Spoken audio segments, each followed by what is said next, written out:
Huli ka ngayon. Huli ka dyan.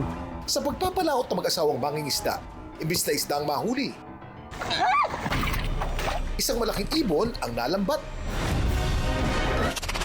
Para bang nanlilisik ang mga mata ng ibong ito. Anong klase ng ibon nga bang tampok sa mga nakamamanghang videong ito?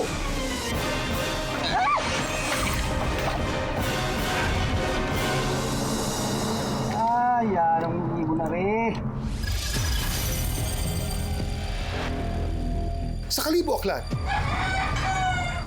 nakita ng residente si Archie ang malauwak na ibong may mapula at parabang nanlilisik na mata. Habang kumakain ako sa bahay, maingay yung yung paligid. Doon sa may itaas, pag tingala ko, napakaraming mga ibon. Nagulat din kasi malalaki siyang ibon na first time ko lang nakita yung ganong klaseng mga ibon. Tapos sabi ko parang hindi naman siya uwak kasi iba eh. Dahil hindi matukoy ni Archie kung anong uri ng ibon ang nakita, kinuna niya ito ng video at saka niya ito pinost online. Tinanong ko yung mga tao, anong klaseng ibon ito? Dahil daw sa nakakatakot itong itsura, may ilang nagsasabi na baka daw may dala itong masamang pangitain. Sabi nila, minamalas ka pag makita ka ng ganyang ibon.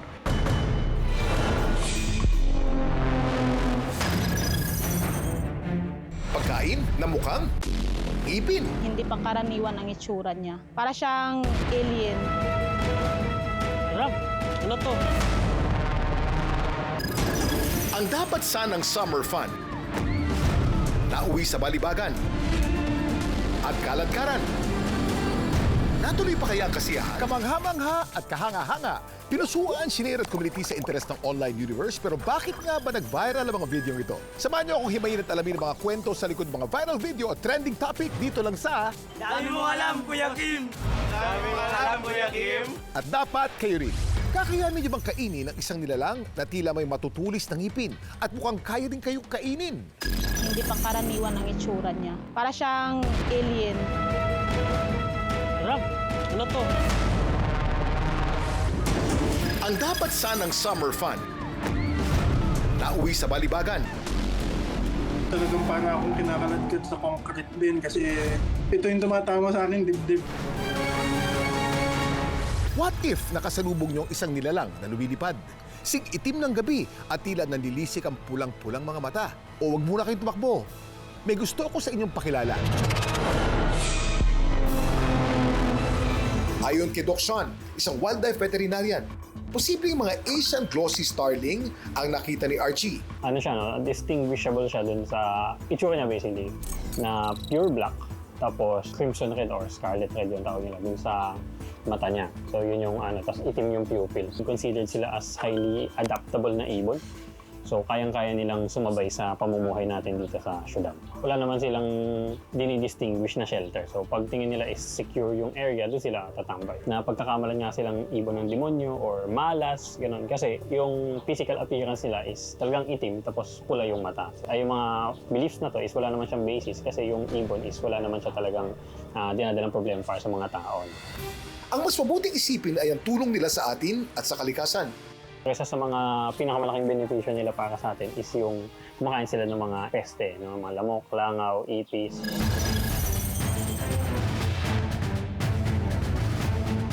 Dito naman sa Torrijos, Marinduque, nakilala namin si Antonio, isang mangingisda. Ano ka ngayon?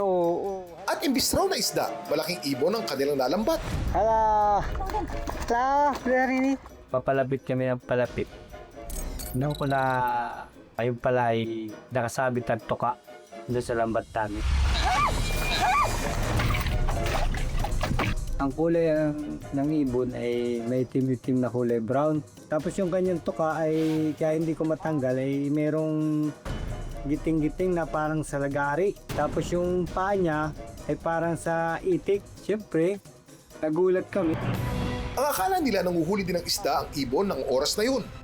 Akala ko yung ibon na yun, kumakain lang ng flying fish. Noon lang kami nakakita ng ibon na gano'n nung araw na yun. Pero ang kawawang ibon sumabit pala sa lambat. Sa video, agad-agad na tinulungan ni Antonio ang ibon. Pero dahil sa pagkakasabit nito sa lambat, nahirapang maalis ang ibon. Anong klaseng ibon kaya ito? At magtatagumpay kaya silang mapalaya ang ibon? Ayon pa rin kay Doc Sean, ang ibong ito naman ay isang brown booby bird. Isa sila sa mga tinatawag nating seabirds or marine birds. Ito yung mga ibon na nakatira sa malapit sa dagat. No? Sa kanila meron silang mga webbed feet na ginagamit nila pang langoy o pang lutang o yung feathers. Pwede din itong maging dark brown to blackish. Tapos puti yung ilalim nila, yung mga tiyan, tsaka yung kanilang beaks. Tapos yung beaks naman nila ay pointed, pero at the same time slightly serrated siya or jagged dahil ito yung ginagamit nila panghuli ng mga isda. Malamang ay nanguhuli ito na makakain ng masabit sa lambat. Ang ginagawa niyan, pag kumakain sila is lilipad sila ng mataas, tapos i-dive nila yon yung mga isda, mga pusit. So yung nangyari dun sa video is most likely since nakawit na nga yung mga isda dun sa lambat is dun siya tumira. No? Like, yun yung dinive niya. Ang brown booby na sumabit sa lambat ni Antonio, Alahila na lang. matagumpay niya ring napakawalan. Ay! Oh, alpasin na natin! Likat ka! Para sa akin, kaya ko siya binalik sa kalikasan kasi naisip ko na bihira lang yung ibon na yun at saka may buhay din sila na katulad natin. Ayon sa DENR, ang brown booby ay considered na endangered species. Pabayaan lang natin sila, huwag natin silang susubukang huliin dahil ito ay labag sa batas. Sa dami ng mga ibon sa langit, may lalapag sa ating harapan. Hindi lang para tayo'y may kamanghaan, kundi para tayo rin ay may matutunan. Oh, alpasin na natin! Likat ka! Dahil mong alam, Kuya Kim, Pagkain na mukhang ngipin. Hindi pangkaraniwan ang itsura niya. Para siyang alien. Alien sa unang tingin pero masarap daw itong mukbangin. Alami tayo. Sarap. Ano to?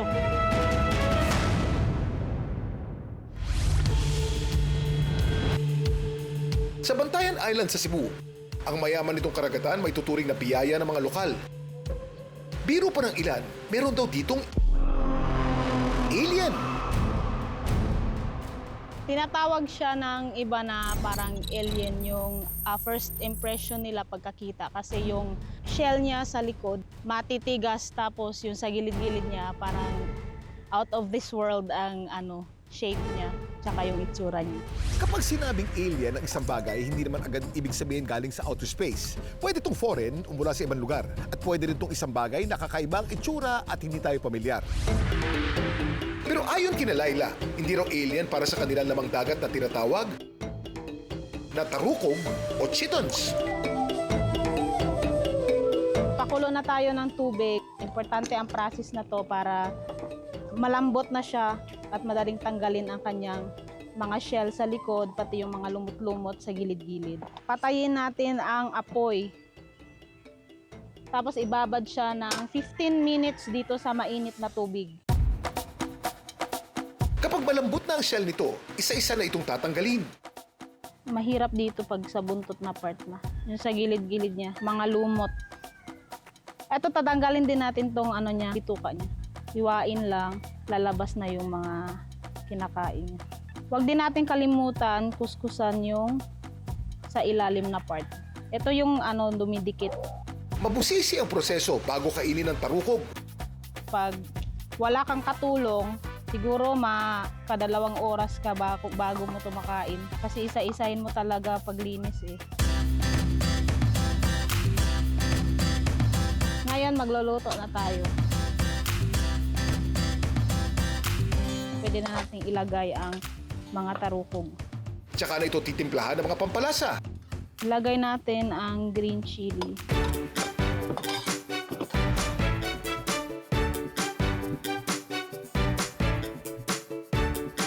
Parang dessert ng manok. Masarap. Parang balat ng baboy, ang sarap. Maalinamnam siya talaga guys. Parang tenga ng baboy na sisig. Sa mga species na kilala natin dito sa Pilipinas, so far, edible naman po yung mga tarukog. Generally, mga herbivorous sila, so mga algae lang ang kinakain nila. Kaya safe silang kainin unless may red tide. Ang tarukog hindi lang exotic food na may tuturing. Mahalaga daw ito sa buhay ng mga lokal. Pag malalakas yung hangin katulad ng habagat, hindi makapagpalaot ang mga mangingisda, meron kaming makuha. Ilang hakbang mo sa bahay mo, may makukuha ka ng pang ulam. Angat ang mga morning person sa pagkuha ng tarukog. Mas nakikita kasi nila kapag low tide o kapag mababa ang tubig ng dagat. Kailangan mong biglain. Pagkatusok dito sa gilid, biglain mo para hindi siya didikit lalo. Tumpok-tumpok lang talaga sila dito. Merong maliliit, may medyo malalaki. Pero kadalasan yung kinukuha namin yung mga ganitong size. Kasi madali siyang linisan. Ang takbungan o tarukog ay kabilang sa grupo ng mga chiton. Mga mollusk sila na tulad ng snails at clams, karaniwang matatagpuan na nakadikit sa mga bato at coastal areas. Sa intertidal area sila kadalasang matatagpuan. Ito ang bahagi ng dagat na naaabot ng parehong low tide at high tide. Pero may ilan ding tarukog sa ilalim ng dagat dahil may gills sila. Sa halip naman ng mga mata, may photoreceptors ang tarukog na ginagamit nila para matukoy ang araw at gabi. Hindi man HD o high definition ang kanilang panangin, nakakakita sila ng blurry silhouettes. Kaya rin ito mag-pick up ng movements and shapes, kaya kapag may paparating na predator, matik silang didikit sa bato para magtago. Dami mong alam, Kuya Kim! Ang mga chitons or mga tarukog ay grazers na tinatawag. So, sila yung kumakain sa algae sa bato. So, kabilang sila sa natural na nutrient cycling. Yan ang tarukog.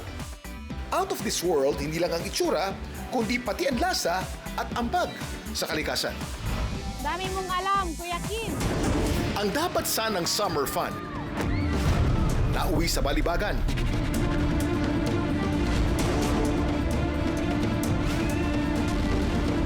At kaladkaran. Natuloy pa kaya ang kasiyahan?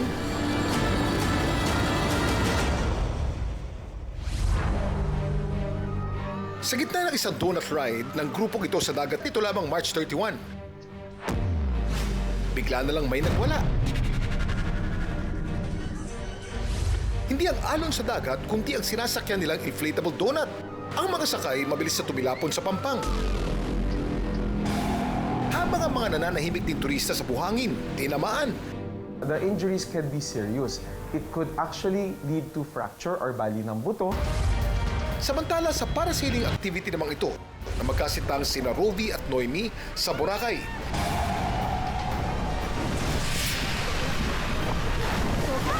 Imbis na maisawsaw ang kanilang mga paa sa dagat for the thrill, tila buong katawan nila ang nakaladkad sa tubig. Kala namin maganda yung may experience namin. Deep lang na relaxing pero may twist pa. Kaya nagulat ako nung pagka-dip sa amin, talagang kinaladkad kami. Nagburakay raw ang dalawa kasama ang kanilang pamilya bilang selebrasyon sa wedding anniversary ng mga magulang. Nung 4th day na yon, kami kasi ang pinakahuling flight, 2 o'clock pa. Nag-decide kami na mag-parasailing po muna bago kami mag-flight pa uwi. Nung una, masaya pa ang dalawa. Magpo-post pa nga sana ng puso si Rovi. Nang biglang malaglag ang puso niya sa dagat. Ako yung kinakaladkad talaga na dibdib siya kasi umiikot-ikot lang. Talagang para akong kinakaladkad sa concrete din kasi ito yung tumatama sa akin dibdib tapos talbog ako ng talbog. Sabi nung kapatid niya, ayoko na magganong kinakuya. With parasailing injuries, there are 3 types of injuries. Number 1, yung pagka-landing natin, lalo na pag diretso yung tuhod. So it can cause injuries like tapilok ng mga ankles, or it can also twist your knees, which can cause MCL, PCL, or LCL tear. Meron tayong tinatawag na dragging injury, wherein hinahatak tayo ng hangin. it can cause rotator cuff tendon or muscle tears, or it can also lead to dislocation of the shoulder. Nang sumunod daw na sumalang ang kapatid ni Rovi, Ba't sila kuya, punti ka na maglulot? Yung kapatid ko na dinip sila na normal. Tapos sabi niya, ba't kila kuya, hindi naman ganito? ang eksplanasyon naman daw sa kanila ng operator. Humina daw kasi ang hangin na mag-aangat dapat sa kanila at dahil may kabigatan daw ang timbang ni Rovi, mas napuruan ito sa tubig. Dapat siguro pag ganun, konting ingat na lang din at training muna sa part nila kasi hindi mo masasabi, hindi siya biro. Although nakakatawa, hindi siya birong experience. Pero pag amin ni na Rovi at Noemi, nung panahong naroon daw sila sa Boracay, may bagyo. Sa susunod, susubok pa rin naman daw sila magparasailing. Pero titiyakin nilang wala ng bagyo kapag gagawin to. Ayon sa Global Health data, tuwing summer, tumataas ang accident rate sa tubig at outdoor activities. Kabilang sa top 10 accidental death ang pagkalunod para sa mga kabataang may edad 5 to 29 years old. Tinataya na sa 20 to 30% naman ang non-fatal injuries gaya ng slip, trip, and fall accidents mula sa recreational activities. Samantala, balikan natin ang insidente sa donut ride. Sa nangyari sa isang beach sa Indonesia,